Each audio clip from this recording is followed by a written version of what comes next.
तो गाइस मैं हूं अंकित और आप दिख रहे हैं wrestling fans network. Good morning भाई आप सबको। एंड सबसे पहले अपनी बातों को हम लोग शुरू करेंगे WWE 2K25 से। Major 2K25 news has just drop. WWE वालों ने मंडे नाइट रॉ के अंदर 2K25 का ऑफिशियल पोस्टर अनवील करा। पॉल हेमन अपीयर होते हैं एंड रोमन रेंस को दिखाते हैं कि रोमन रेंस है कवर स्टार। प्रोमो तो बहुत गजब का था ही भाई, हमेशा की तरह, लेकिन एक कवर पहले से लीक हो चुका था तो ये कुछ बहुत ज़्यादा सरप्राइजिंग नहीं था। लेकिन एक और न्यू कवर सोशल मीडिया पर अनवील हुआ जहाँ पे रोमन रेंस हमें देखने को मिले एक बार फिर से, लेकिन इस बार पूरी ब्लड लाइन के साथ में। ब्लड लाइन एडिशन के लिए भाई ये जो कवर है इतना ब्यूटीफुल है, आप देख सकते हो। यहाँ पे आप ये भी देख सकते हो कि कितने सारे सुपरस्टार्स को रोमन रेंस ने अपने इस ट्राइबल चीफ वाले रन के अंदर ओवर किया है। जेकब फाटू, टामा टोंगा, टोंगा लोआ, जिमी उसो, जे उसो, सोलो सिकोआ, ये सब है यहाँ पे। एंड पॉल हेमन भी है, सेमी जेन भी है, लेकिन मेन फीचर्ड है भाई अपने Roman Reigns centre of attraction, centre piece के तौर पे। अब 3 एडिशन है भाई इस गेम के। एक अपना स्टैंडर्ड एडिशन जहाँ पे रोमन है कवर स्टार, एक अपना ब्लड लाइन एडिशन, एंड एक है भाई अपना डेडमैन एडिशन जो कि मैंने आपको कल दिखाया। रोमन रेंस क्या रिएक्ट करते हैं भाई वो मैं आपको दिखा देता हूँ। रोमन रेंस ट्वीट करते हैं, लिखते हैं wherever I go I will make sure my blood line is with me. And यहाँ पे टैग करते हैं WWE गेम्स को, पॉल हेमन को, ऊसोस को एंड सेमी जेन को। रोमन कहते हैं कि मैं जहाँ भी जाऊँगा मैं अपनी ब्लड लाइन को अपने साथ लेके जाऊँगा। एंड ये सही बात है भाई। आप देखो यार, किसने एक्सपेक्ट किया था कि solo Sikoa, Jimmy Uso, Jey Uso ये इतनी जल्दी WWE 2K गेम के कवर आर्ट पे आ जाएंगे, लेकिन रोमन के कारण आ गए। अब इनको तो छोड़ो भाई, इनको तो फिर भी साइड रखते हैं। हम बात करते हैं इधर जेकब फाटू को आए हुए 1 साल नहीं हुए WWE के अंदर। चाहे हम बात करें टामा टोंगा की, टोंगा लोआ की, किसने एक्सपेक्ट किया था कि टोंगा लो आएंगे WWE के अंदर एंड उसके बाद वो 2K पे आ जाएंगे कवर में इतनी जल्दी? नहीं, लेकिन वो क्यों आए? बिकॉज वो ब्लड लाइन स्टोरी का पार्ट है एंड ब्लड लाइन की स्टोरी रोमन रेंस के कारण ही है। तो ये तो फैक्ट है भाई कि रोमन ने इतने सारे टैलेंट्स को चुटकियों में ओवर कर दिया। साथ में भाई ये गेम ऑफिशियली कब रिलीज होने वाला है इसको लेकर मैं आपको अपडेट बता देता हूँ। रसल वोट्स का कहना है कि 2K25 जो मेन स्टैंडर्ड एडिशन है भाई वो 14 मार्च को रिलीज होगा एंड डीलक्स एडिशन एंड जो दूसरा अपना ब्लड लाइन एडिशन है वो 3 दिन पहले कुछ ऐसे रिलीज हो जाएगा, यानी कि 11 मार्च के आसपास में। तो ये कुछ बताया जा रहा है, हालांकि कंफर्म ऑफिशियल डेट नहीं है, रिपोर्ट का ऐसा कहना है। ऑल्सो एक बात हुई थी भाई ओपन वर्ल्ड गेमिंग की कि शायद 2K वाले में, इस वाले गेम में 2K25 में आपको ओपन वर्ल्ड गेमिंग मिले। तो ये जो ब्लड लाइन एडिशन है भाई इसमें है आइलैंड ऑफ रेलेवेंसी, यानी रोमन रेंस की एक अलग सिटी, एक अलग आइलैंड आप बोलो रोमन रेंस का है, जो कि बहुत अच्छा दिख रहा है ऊपर से देख के। उसमें रोमन की भाई एक मूर्ति भी लगा के रखी इन्होंने, लेकिन यहाँ पे एक ड्रॉबैक ये है कि ये अभी के लिए एटलीस्ट सिर्फ प्ले स्टेशन यूजर्स के लिए एंड एक्सबॉक्स वालों के लिए, यानी कि अगर आपके पास PS5 है तो आप खेल पाओगे, PC वालों के लिए नहीं है, लैपटॉप वालों के लिए नहीं है। हालांकि ये बाद में आ जाएगा, ये कंप्लीटली बिलीव, लेकिन अभी के लिए भाई ये ओपन वर्ल्ड गेमिंग दे रहे हैं आइलैंड ऑफ रेलेवेंसी के तौर पे PS5 गेमर्स के लिए एंड एक्सबॉक्स वालों के लिए। तो एक बहुत मैसिव न्यूज़ है भाई कि 2K25 में ये एक बहुत मैसिव बदलाव आया है, बहुत मैसिव मॉडिफिकेशन आया है। तो आपके क्या रिएक्शन है भाई कमेंट करके बताना। एंड क्या आप 2K25 लेने की सोच रहे हो, हाँ या फिर ना, वो लिख के बता सकते हो। आप बताना भाई कि आपको क्या लगता है ये पोस्टर, ये जो कवर जितने भी आए निकल के सामने, इसमें से बेस्ट कवर कौन सा है? मुझे ब्लड लाइन वाला लगा एंड उसके बाद अपना डेडमैन वाला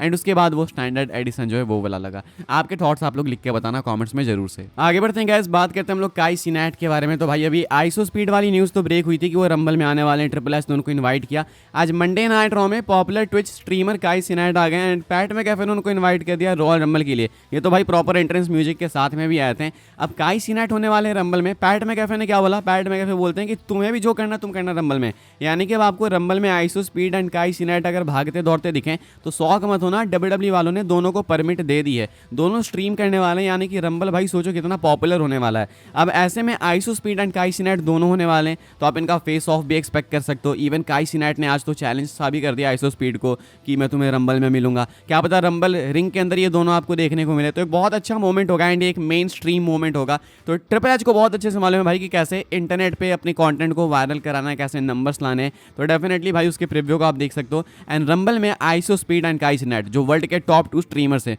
दोनों होने वाले हैं रंबल को स्ट्रीम करते हुए। एंड एक बहुत ब्रेकिंग न्यूज़, बड़ी वाली ब्रेकिंग न्यूज़ निकल के सामने आई मंडे नाइट रॉ से। ऑल्सो काई सिनेट भाई मंडे नाइट रॉ के बाद इंटरव्यू में कहते हैं कि वो WWE सुपरस्टार बनने की सोच रहे हैं। तो मे भी हो सकता है कि लोगन पॉल की तरह आप भी इनको ट्रांजिशन करते हुए देखोगे। वैसे भी इन्होंने जिस तरीके से आज रिंग में एंट्री ली वो देख के लगता है भाई कि एक्चुअली में काई सिनेट के अंदर वो टैलेंट हो सकता है। एंड ऑल्सो काई सिनेट ब्लैक हैं तो भाई ये तो कुछ भी कर सकते हैं लोग। I mean it has nothing to do with colour but still. बाकी आप क्या सोचते हो कमेंट करके बताना। And IShowSpeed Kai Cenat दोनों होने वाले रंबल में। आगे बढ़ते हैं गाइस, हम लोग बात करते हैं best in the world CM punk and Cody Rhodes के बारे में। क्या best in the world actually में बेस्ट इन द वर्ल्ड हैं ये पता चलेगा रॉयल रंबल के बाद, ऐसा कोडी रोड्स का कहना है। कोडी कहते हैं कि तुम रंबल जीतोगे उसके बाद ही तुम्हें पता चलेगा कि तुम बेस्ट इन द वर्ल्ड हो या फिर कोई और है। वो अपनी बात कर रहे होते हैं। CM पंक लेकिन इससे भी बड़ी बात करते हैं। CM पंक कहते हैं कि कोई तो होगा जो रंबल जीतेगा, रंबल जीतेगा तुम्हारे टाइटल के पीछे आएगा एंड ये टाइटल भी जीतेगा रेसलमेनिया में।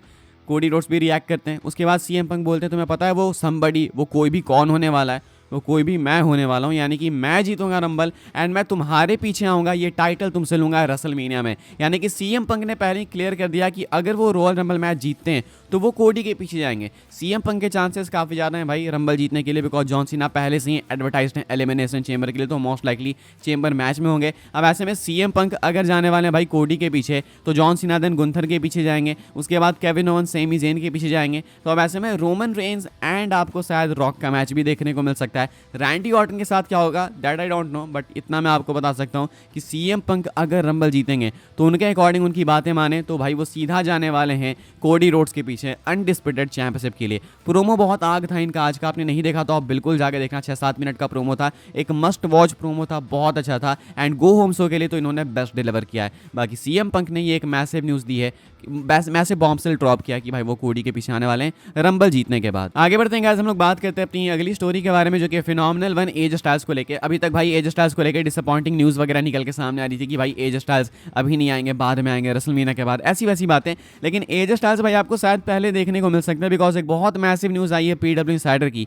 पीडब्ल्यू इनसाइडर का क्या कहना आप देख सकते होगे, breaking AJ Styles is scheduled for the Royal Rumble this Saturday and WWE officials are hoping he will be cleared in time to compete. PW insider का कहना है कि एज स्टाइल्स एक्चुअली में शेड्यूल्ड हैं रॉयल रंबल के लिए, इस weekend में होने वाले रंबल के लिए। एंड डब्ल्यूडब्ल्यूई ऑफिशियल्स जो हैं, डब्ल्यूडब्ल्यूई के हायर अप्स, वो होप कर रहे हैं कि एज स्टाइल्स शायद क्लियर हो जाएंगे कम्पीट करने के लिए। ये शॉकिंग चीज़ है भाई, एज स्टाइल्स को शेड्यूल करना, यानी इनके पास कुछ इनपुट्स होंगे, शायद एज स्टाइल्स आपको अपीयर होते हुए देखने को मिलेंगे। 9 साल पहले कुछ आज या कल के डेट में ही एज स्टाइल्स का डब्ल्यूडब्ल्यूई के अंदर डेब्यू हुआ था, रंबल में ही हुआ था, रंबल 2016। तो अब एज स्टाइल्स को भाई होना तो चाहिए, हम सब चाहते हैं एज स्टाइल्स को देखना, एक्टिव देखना, वापस आएंगे रंबल में तो बहुत अच्छी बात है। ये एक मैसिव न्यूज़ है एज स्टाइल्स को लेके। आगे बढ़ते हैं गाइस, हम लोग आस्का की बात करेंगे। बहुत टाइम से आस्का की बात नहीं की है, ये अपनी आखिरी स्टोरी है भाई। आस्का को लेकर अपडेट निकल के सामने आई है, हालांकि ये बहुत मेजर अपडेट नहीं है, लेकिन कुछ है इंटेल्स मैं आपको बता देता हूँ। फाइटफुल सिलेक्ट का क्या कहना है, फाइटफुल सिलेक्ट के according creative plans have been pitched and discussed regarding Asuka.